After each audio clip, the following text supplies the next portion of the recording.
Hello aspirants. So ఈ వీడియోలో one of the important notification గురించి అయితే మనం మాట్లాడదాము. So advertisement NFC 01/2026 regarding nuclear fuel complex, government of India, department of atomic energy. So ఇది government job. So దీని details చూసి మీరు అప్లై చేసుకోవచ్చు. దాని యొక్క డీటెయిల్స్ మనం పూర్తిగా మాట్లాడుకుందాము.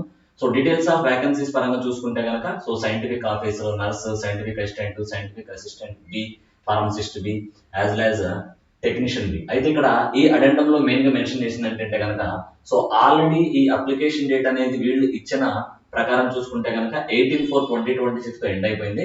బట్ కాకపోతే రీసెంట్ గా దాన్ని మే 2వ తారీఖు వరకు ఎక్స్టెన్షన్ అయితే చేయడం జరిగింది అనమాట. సో ఇనిషియల్ గా అయితే 18/4/2026, బట్ ఆఫ్టర్ దట్ 2/5వ తారీఖు వరకు ఇది ఎక్స్టెన్షన్ అయితే జరిగింది. అంటే నెక్స్ట్ మే నెల 2వ తారీఖులో కూడా మీరు అప్లై చేసుకోవచ్చు, especially up to 5 PM of the evening.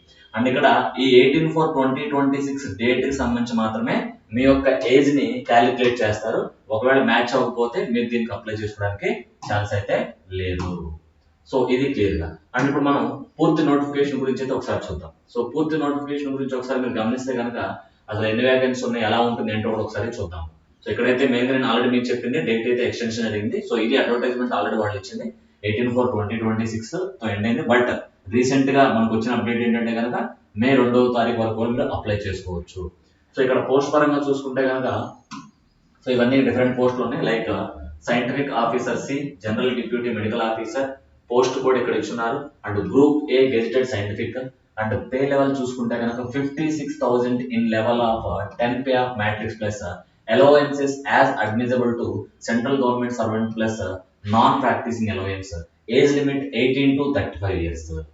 And nurse A category పరంగా చూసుకుంటే కనుక సో నర్స్ ఏ కావచ్చు, సైంటిఫిక్ అసిస్టెంట్ బి, రేడియోగ్రాఫర్ కావచ్చు, scientific assistant B, pathology technician కావచ్చు, group B non gazetted technical, basic pay of RS 44,900 in level 7 of the pay matrix plus allowances at admissible to the government servants.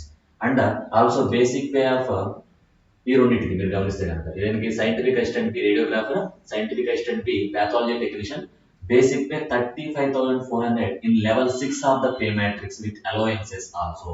And ఈ nurse కానీ, scientific assistant B radiographer కానీ, pathology technician కానీ మీకు 18 to 30 years age అనేది ఉండాలి. Next pharmacist కూడా ఇక్కడ మనకి ఇచ్చినాడు. సో ఫార్మసిస్ట్ కూడా ఇచ్చినాడు. సో ఫార్మసిస్ట్ పరంగా చూసుకుంటే కనుక సో హియర్ ఫార్మసిస్ట్ అలాగే టెక్నీషియన్ బి ఎక్స్రే టెక్నీషియన్ చూసుకుంటే కనుక group C non gazetted technical, basic pay of 29,200 in the level 5 matrix. And also for technician, x-ray technician ki basic pay of 21,700 at the level pay 3. Okay, and ikkada both pharmacist ki, x-ray technician B ki 18 to 25 years age limit అనేది ఉండాలి. So physical ఇంకా age relaxation అనేది మనకి different categories ఉంటుంది. Like SC కానీ, ST కానీ, physically backward కానీ, ఇంకొంచెం డీటెయిల్స్ మనం ముందుకెళ్దాం. సో వ్యాకెన్సీస్ పరంగా చూసుకుంటే కనుక scientific officer, general duty medical officer unreserved 2 ఉన్నాయి, ఓబీసీ 1 ఉన్నాయి, టోటల్ 3 పోస్ట్ ఉన్నాయి. కమింగ్ టు ద నర్స్ వచ్చేసి అన్రిజర్వ్డ్ 8 ఉన్నాయి, ఎస్సీ 1 ఉంది, ఓబీసీ 0 ఈడబ్ల్యూఎస్ 1 అండ్ టోటల్ 11 పోస్టులు అయితే ఉన్నాయి. సైంటిఫిక్ అసిస్టెంట్ బి రేడియోగ్రాఫర్ లో చూసుకుంటే కనుక అన్రిజర్వ్డ్ 1 ఉంది, ఓన్లీ 1 పోస్ట్ ఇక్కడ ఉంది. సో ఎవరైనా అప్లై చేసుకోవచ్చు. Scientific assistant B pathology technician వచ్చేసి ఇక్కడ కూడా అన్రిజర్వ్డ్ 1, టోటల్ 1. అండ్ ఫార్మసిస్ట్ కూడా ఓన్లీ 1 పోస్ట్ ఉంది, అండ్ ఇక్కడ కూడా ఓన్లీ 1 మాత్రం. అంటే ఎక్స్రే టెక్నీషియన్ చూసుకుంటే కనుక 1 పోస్ట్, ఇక్కడ 1 పోస్ట్. అంటే ఎక్కువగా చూసుకుంటే నర్స్ వాళ్ళకి దాదాపు 11 పోస్టులు ఉన్నాయి అనమాట. అండ్ దాని తర్వాత 3 పోస్టులు సైంటిఫిక్ ఆఫీసర్స్ ఉన్నాయి. సో PWBD అంటే చాలా సార్లు ఇది మనకు వస్తూ ఉంటుంది. Person with benchmark disability, 1 leg, 1 arm, hard of hearing also. These are and వీళ్ళు PWBD ఫిజికల్లీ బ్యాక్వర్డ్ కేటగిరీ కిందకే వస్తారు. సో పోస్ట్ నేమ్, దాని యొక్క క్వాలిఫికేషన్ ఏముండాలి ఖచ్చితంగా మనం చూసుకుంటే కనుక so scientific officer C, general duty medical officer, MBBS from the recognised university with valid registration with medical council of India. And number of years of experience minimum 1 year after completion of MBBS mandatory internship shall not be counted as a experience. And nurse age చూసుకుంటే కనుక so 12th standard and diploma in the nursing, midwifery 3 years course or BSc nursing or nursing A certificate with 3 years experience in armed force hospital or nursing assistant class 3 and above from the armed forces. So ఈ qualifications కంపల్సరీగా మీరు చూసుకుంటే కనుక మీరు apply చేసుకోలేదు మీకు clarity ఉంటుంది. అలాగే ఫర్దర్ గా చూసుకుంటే కనుక scientific assistant B radiographer minimum 60% marks in the BSc radiography, minimum 50% marks in BSc and 1 year diploma in the radiography. And scientific assistant pathological technician చూసుకుంటే కనుక BSc with minimum 60% marks allowed by post graduate diploma in the medical lab technology with minimum 60% marks or BSc MLT with minimum 60% marks. So these are the qualifications. And pharmacist qualification పరంగా చూసుకుంటే కనుక regarding the pharmacist HSC 10+2 plus 2 years diploma in the pharmacy plus 3 months training in the pharmacy plus registration as a pharmacist with central or state pharmacy counseling. And technician B చూసుకుంటే కనుక X-ray technician minimum 60% in HSC and 1 year medical radiography or X-ray technique trade certificate from a recognized institution. So these are the qualifications for each post. Next method of selection. So method of selection ఎలా ఉంటుందో ఒకసారి చూద్దాం. Method of selection చూసుకుంటే కనుక selection will be only on the basis of performance in the personal interview.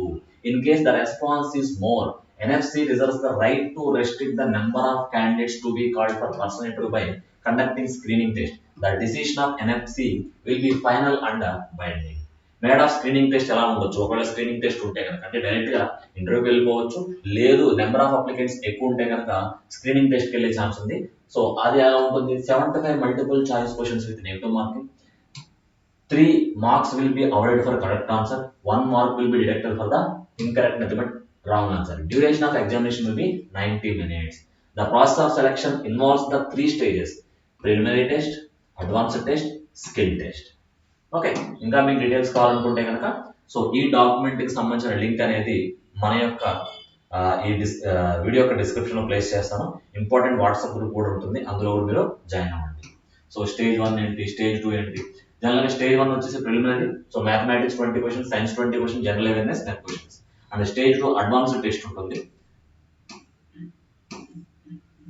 And age relaxation OBC 3 years, SC 5 years, పీడబ్ల్యూబీడీ 10 years, ex servicemen and central government employees as per extant government orders, and meritorious sport persons as per extant government orders. Okay, ఇంకా further details ఏమైనా కావాలంటే మీరు చూసుకోవచ్చు. And అలాగే facility for the submission of online application will be available from the 10. Okay, మనకు తెలిసిన information దీన్ని extend కూడా చేశారు. అండ్ ఇక్కడ మీరు క్లిక్ చేసినా కూడా మీకు వెబ్సైట్ లింక్ ఉంటుంది, డైరెక్ట్గా మీరు వెళ్ళిపోవచ్చు. Okay, so this is the information regarding this notification. I hope this helpful. Thanks for watching and all the best. And here also payment of application fees. Application fees గురించి కూడా ఇక్కడ already clear గా ఇచ్చున్నారు. Okay, if anything is regarding you are preparing for any competitive exams like GPAT, NAPER, driving inspector, pharmacist, మీకు ఎటువంటి guidance కావాలన్నా, coaching platform గురించి కావాలన్నా, మెటీరియల్స్ కావాలన్నా సరే you can call me at any time on given mobile number 7995318103.